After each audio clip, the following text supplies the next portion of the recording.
நீட்டுக்கு இன்னும் 4 மாதம் இருக்கு. ஸ்ட்ராட்டஜியை ஃபாலோ பண்ணுறோம். 600 மேலே எடுத்து கவர்மெண்ட் சீட்டை அடித்து தூக்குறோம். ஹலோ மெடிக்கோஸ் சேனலுக்கு புதுசாக நான் Kishore second year MBBS government professional medical college. நீங்கள் பார்த்துருக்கு நீட் அக்கஸ் தமிழ். இந்த சேனலில் ரெகுலராக உங்களுக்கு நீட் அண்ட் எம்பிபிஎஸ் ரிலேட்டட் கண்டென்ட்ஸை அப்லோட் பண்ணிட்டே இருப்போம். யூஸ்ஃபுல்லாக இருக்கும். ஸோ சப்ஸ்கிரைப் பண்ணிக்கோங்க. இப்போ இந்த வீடியோவில் என்ன பார்க்க போகிறோன்னா 4 மந்த் ஸ்ட்ராட்டஜி. 4 மாதத்தில் நான் இப்போ தான் என் ப்ரிப்ரேஷன் ஸ்டார்ட் பண்ணுறேன். இல்லை எனக்கு எப்படி ரிவிஷன் பண்ணுறது தெரியல ப்ரோ, நான் கம்ப்ளீட் பண்ணிவிட்டேன், ஆனால் ரிவிஷன் பண்ண ஒரு ஷெடியூல் இல்லை. ஸோ அந்த மாதிரி இருக்கிற 2 கேட்டகரி ஆஃப் பீப்புளுக்கும் இது ரொம்பவே யூஸ்ஃபுல்லாக இருக்கும். ஸோ வீடியோவை ஸ்கிப் பண்ணாமல் ஃபுல்லாக பாருங்கள். நான் இன்றைக்கி அப்லோட் பண்ணுறேன், அதாவது 29 டிசம்பர். இந்த டேட்டை கணக்கு எடுக்காமல் பார்த்தா May 4 தான் மோஸ்ட் ப்ராபப்ளி நீட் எக்ஸாம் நடக்க வாய்ப்பு இருக்குது. மோஸ்ட்லி அந்த ஃபஸ்ட் வீக் சண்டேல தான் நடத்துவாங்க. ஸோ அப்படி பார்த்தா 125 டேஸ் இருக்குது. அதாவது ஆல்மோஸ்ட் 18 வீக்ஸ். அந்த 18 வீக்ஸுமே நீங்கள் ப்ரிப்ரேஷன் அண்ட் ரிவிஷனுக்கு மட்டுமே ஒதுக்கக்கூடாது. லாஸ்ட் 1 மந்த்தை வந்து பார்த்திங்கன்னா ஃபுல் டெஸ்ட், இந்த மாக் டெஸ்ட் எடுக்க நீங்கள் செப்பரேட்டாக ஒதுக்கிடணும். அப்போ தான் அந்த நம்ம பண்ண ப்ரிப்ரேஷன் ஒர்த்தாக இருக்கும். அப்போது ரிமைனிங் அந்த 3 மந்த்ஸ், அதாவது 12 வீக்ஸை தான் நீங்கள் ப்ரிப்பரேஷன் ஆர் ரிவிஷன் அது பண்ணிவிட்டு கொஷினை ப்ராக்டிஸும் பண்ணணும், வீக்லி டெஸ்ட்டும் எடுத்துக்கணும். ஓகேங்களா? இப்போது இதை நான் சொல்கிறதுக்கு மட்டும் ஒன்று சொல்லிடுறேன். நான் வந்து இந்த சக்ஸஸ்க்கான ஒரு வழியை தான் உங்களுக்கு காட்ட முடியும். ஆனால் அந்த வழியில் கடந்து போக வேண்டியது உங்கள் கையில் தான் இருக்குது. நீங்கள் தான் முயற்சி பண்ணணும். நீங்கள் தான் உங்களை ஃபஸ்ட் நம்பணும். ஓகேங்களா? பயாலஜியில் வந்து பார்த்தீங்கன்னா டோட்டலாக 32 சாப்டர்ஸ் இருக்குது. கெமிஸ்ட்ரியில் 22 இருக்குது. ஃபிசிக்ஸில் 29. இது எல்லாமே நான் மிக்ஸ் பண்ணி ஸ்ப்ளிட் பண்ணி தான் உங்களுக்கு வீக்லி சிலபஸாக நான் போட்டிருக்கேன். ஃபஸ்ட்டு ஜானில் வந்து பார்த்தீங்கன்னா பயாலஜி வந்து நான் ஆல்டர்னேட்டிவாக 11th and 12th அப்படி தான் போட்டிருப்பேன். கெமிஸ்ட்ரி வந்து ஃபஸ்ட்டு ஆர்கானிக் கவர் பண்ணிவிட்டு அப்படி இன்ஆர்கானிக், ஃபிசிக்கல் அப்படி போகும். ஃபிசிக்ஸும் வந்து பார்த்திங்கன்னா ரிலேட்டடாக இருக்க சாப்டர்ஸ்லாம் ஒன்றா போட்டுட்டு உங்களுக்கு ஈஸியாக, நான் ஒரு நீட் ஆஸ்பிரண்ட்டாக இருக்கும்போது எப்படி நான் ஷெடியூலாக பண்ணுவேனோ அதை மைண்ட் செட்டில் வச்சுட்டு தான் நான் பண்ணியிருக்கேன். ஸோ உங்களுக்கு இது ஓகேவா, கரெக்டாக தான் இருக்கும். ஓகேங்களா? வீக் 1 வந்து பார்த்தீங்கன்னா living world, biological classification, plant kingdom பாருங்கள். கெமிஸ்ட்ரியில் ஜிஓசியும் பயோமாலிகுல்ஸும். ஏன் பயோமாலிகுல்ஸ் போட்டோன்னா ஜிஓசி வந்து ஒரு கொஞ்சம் பெரிய சாப்டர். ஸோ ஒரு சின்ன சாப்டரும் ஆட் பண்ணி வச்சுருக்கேன். And units and dimension. இப்போ நீங்கள் ரிவிஷன் பண்ணுறீங்கன்னா இதை அப்படியே ஃபாலோ பண்ணிக்கோங்க. இல்லை இப்போ தான் நான் ப்ரிப்ரேஷன் ஸ்டார்ட் பண்ணுறேன் ப்ரோ அப்படின்னா யூனிட்ஸ் அண்ட் டைமென்ஷன் வந்து பார்த்திங்கன்னா இன்னும் ஒரு நீங்கள் லாஸ்ட்டாக பார்த்துக்கோங்க. ஏன்னா நிறைய ஃபார்முலாஸ் வந்து நீங்கள் மற்ற சாப்டரில் பார்த்தா தான் அதில் புரியும். So 1D and 2D முடிச்சிடுங்க. Week 2 வந்து பார்த்தீங்கன்னா reproduction, flowering plants, reproductive health பார்த்துருங்க. கெமிஸ்ட்ரியில் hydrocarbons, organic compounds containing oxygen அதை பார்த்துருங்க. அடுத்தது ஃபிசிக்ஸில் கிராவிடேஷன் அண்ட் எலக்ட்ரோஸ்டாட்டிக்ஸில் அந்த ஃபஸ்ட்டு 2 சாப்டர். ஏன்னா இது பார்த்தீங்கன்னா அது 3மே கான்செப்ட் ஒரே மாதிரி இருக்கும். கிராவிடேஷன் வந்து 2 பிளானட்டை கொடுத்து 2 மாதம் வச்சு நடுவில் இருக்க ஃபோர்ஸு, பொட்டான்ஷியல் அதெல்லாம் கேட்பாங்க. எலக்ட்ரிக் சார்ஜ் வந்து 2 சார்ஜை கொடுத்து அது நடுவில் ஃபோர்ஸு, பொட்டான்ஷியல்லாம் கேட்பாங்க. ஸோ கான்செப்ட் ஒரே மாதிரி தான் இருக்கும். உங்களுக்கு ஃபார்மாஸ்லாம் டெரிவ் பண்ணி பார்த்தீங்கன்னா ஃபார்மா சிமிலராக இருக்கும். ஸோ இதெல்லாம் சேர்த்து படித்தா நல்லாயிருக்கும். அடுத்து வீக் 3 வந்து பார்த்தீங்கன்னா animal kingdom, principle of inheritance பெரிய சாப்டர், அதில் ஒரு பாதி கவர் பண்ணிவிடுங்க. அப்புறம் கெமிஸ்ட்ரியில் வந்து பார்த்தீங்கன்னா organic compounds containing halides, periodic table and redox reaction பார்த்துக்கோங்க. ஓகேங்களா? கரண்ட் எலக்ட்ரிசிட்டி ஒரு பெரிய சாப்டர், நீங்கள் நிறைய ஒர்க் அவுட் பண்ணணும். அதனால தான் இந்த வீக்கில் ஒரு சாப்டர் மட்டும் நான் போட்டிருக்கேன்.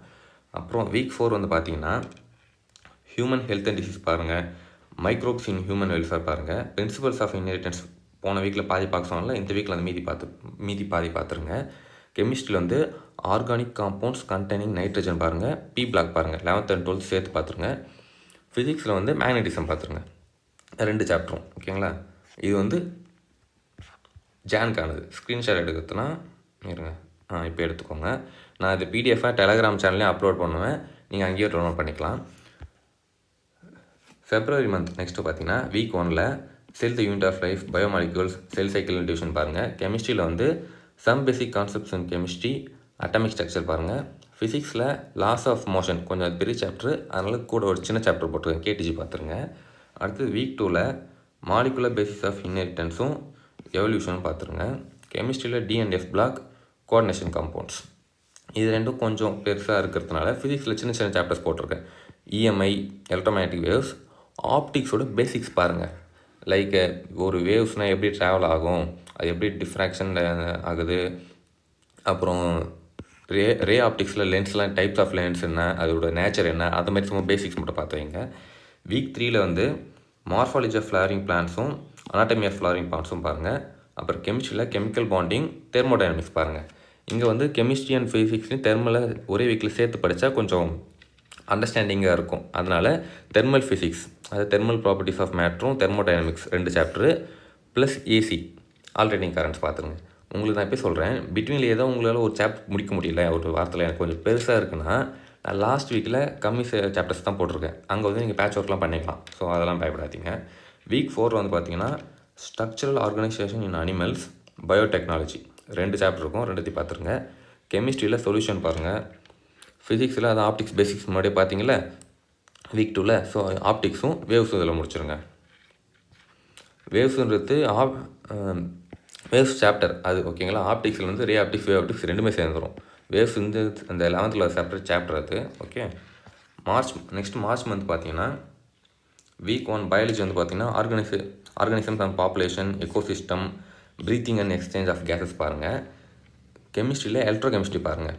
இது ஒரு பெரிய சாப்டர், நீங்கள் நல்லா ஒர்க் அவுட் பண்ண சொல்லி தான் ஒரே ஒரு சாப்டர் அந்த வீக்கில் போட்டிருக்கேன். நல்லா ஒர்க் அவுட் பண்ணி பாருங்கள். ஸோ இது ஒரு சாப்டர் போட்டதுனால ஃபிசிக்ஸில் வந்து சின்ன சாப்டர் போட்டிருக்கேன். Atoms, nuclei, semiconductor. ஓகேங்களா. வீக் 2ல் வந்து biodiversity and conservation, body fluids and circulation, locomotion and movement. கெமிஸ்ட்ரியில் ஈக்குலிபிரியம் உங்களுக்கு இம்பார்ட்டன்ட் சாப்டர். ஃபிசிக்ஸில் வந்து பார்த்தீங்கன்னா டியூல் நேச்சர் கொஞ்சம் சின்னது, ஒர்க் பவர் எனர்ஜி கொஞ்சம் பெருசுனால 2த்தையும் ஒன்றா போட்டிருக்கேன், ஒர்க் பவர் எனர்ஜி. வீக் 3ல் வந்து பார்த்தீங்கன்னா neural control and coordination, chemical control and coordination and excretion and elimination இருக்கும் சாப்டர் 11th இது எல்லாமே. அப்புறம் கெமிஸ்ட்ரியில் கெமிக்கல் கைனடிக்ஸ் வச்சுருக்கேன். ஃபிசிக்ஸில் வந்து பார்த்தீங்கன்னா oscillation, system of particles and rotatory motion. ஓகேங்களா. அடுத்து வீக் 4ல் வந்து பார்த்தீங்கன்னா photosynthesis and respiration, plant growth and human reproduction. கெமிஸ்ட்ரியில் வந்து பார்த்தீங்கன்னா ஆல்மோஸ்ட் நான் கவர் பண்ணிட்டோம். ஸோ அந்த ப்ராக்டிக்கல் ஓரியன்ட் கெமிஸ்ட்ரி கொஞ்சம் இருக்கும், சில டாபிக்ஸ்லாம் இருக்கும், அதை பார்த்துட்டு பேட்ச் ஒர்க் பண்ணிவிடுங்க. ரிமைனிங் எதை விட்டு வச்சுப்பீங்களா அந்த சாப்டர்ஸ் பார்த்துக்கோங்க. அண்டு உங்களுக்கு இன்னுமே இந்த பயாலஜி, ஃபிசிக்ஸ், கெமிஸ்ட்ரியில் என்னென்ன டெலிட்டட் போர்ஷன் இருக்குது தெரியல ப்ரோ, இதெல்லாம் நியூலி ஆடட் டாபிக்ஸ் அதெல்லாம் தெரியலனா, நான் என்னோடய சேனலில் ப்ளேலிஸ்ட் போனீங்கன்னா அபவுட் நீட் 2025 ஒன்று இருக்கும். அது ஓப்பன் பண்ணி பார்த்தீங்கன்னா நான் பயாலஜி, ஃபிசிக்ஸ், கெமிஸ்ட்ரி 3த்துக்குமே என்னென்ன அப்டேட்டட் சிலபஸ், என்னென்ன டெலிட்டட் போர்ஷன் எல்லாத்துக்குமே செப்பரேட்டாக வீடியோ போட்டிருப்பேன். அண்ட் ஃபிசிக்ஸ்க்கு எதெல்லாம் ஹை வெயிட்டேஜ் டாபிக் லாஸ்ட் 5 இயர்ஸோட நீட் பேப்பர் அனலைஸ் பண்ணி நான் போட்டிருக்கேன். அதுவும் அந்த ப்ளேலிஸ்ட்லேயே இருக்கும், அதில் போய் பார்த்துக்கோங்க. ரொம்பவே யூஸ்ஃபுல்லாக இருக்கும் இந்த டைம் உங்கள் ப்ரிப்பரேஷன் அப்போது. நெக்ஸ்ட் அந்த வீக் 4ல் ஃபிசிக்ஸ் வந்து பார்த்தீங்கன்னா mechanical properties of solids and fluids பார்த்துக்கோங்க. ஓகேங்களா. இவ்வளோ தான். நான் பிடிஎஃபாக அப்லோட் பண்ணுறேன் டெலகிராம் சேனலுக்கான லிங்க் வந்து உங்களுக்கு டிஸ்கிரிப்ஷனில் இருக்கும், ஜாயின் பண்ணிக்கோங்க. வீக்லி இந்த போர்ஷன் கவர் ஆகிற மாதிரி டெஸ்ட் பேப்பர்ஸும் அப்லோட் பண்ணுறேன், ப்ராக்டிஸ் பண்ணி பாருங்கள். அப்புறம் முக்கியமான விஷயம்னா இது கண்டிப்பாக உங்களுக்கு யூஸ்ஃபுல்லான வீடியோவாக இருக்கும்னு நினைக்கிறேன். ஸோ லைக் பண்ணிவிட்டு உங்கள் ஃப்ரெண்ட்ஸுக்கு ஷேர் பண்ணிவிட்டு மறக்காமல் சேனலுக்கு சப்ஸ்கிரைப் பண்ணிவிடுங்க. தேங்க்ஸ் ஃபார் வாட்சிங்.